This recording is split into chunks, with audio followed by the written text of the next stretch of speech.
Hi, Jama St. John at Strategic Virtual Solutions here. And this week we are going to talk about subscriptions in a contact record and manually creating a subscription or changing the next payment date or even stopping a subscription. So I've got my contact record open here, got Donald Duck, and I'm going to come down here to the second row of tabs. And we come over to orders. And then if we click on add subscription, then from this drop down, we can select the subscription plan we want to use. And then from this drop down, you would select which plan. So you may have one that's a weekly, monthly, yearly. So you select which one you want it to be. And then the quantity is just one, billing cycle is one every month then. And had we selected year, then it would say one every year. And then the billing amount, so if you needed to change that for this person, you could do that. And if there's a referral partner, you can select that, or a sale for the lead or for the sale, you can select those. And I usually just leave the rest of this as it is. And yes, you want to auto charge, and then you want to select the credit card number, and then you would select the merchant account. And I usually leave the charge attempts the same. Usually email the invoice to the customer upon successful payment, so email them a receipt.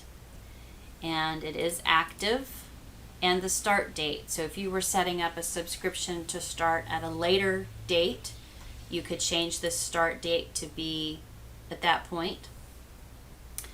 And then you could leave the first bill date blank. End date, if it's only going to be a 6-month payment plan or 6-month subscription, then you could put an end date in here, and that would stop it then at that point. And then you come down here and select save.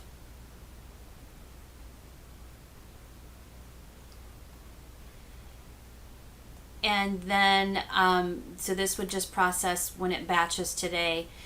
If you come in and let's say this is an existing subscription and we need to change the next bill date, we could do that here. So you click on next bill date.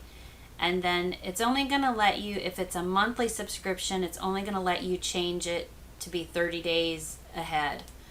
If it's a yearly, then you can change it to be, a year. So this just tells you the new bill date must be after November 11th and before December 11th. So we could change this to, let's just say, November 21st, and then click the save button. So that changes the next date that the subscription is going to process.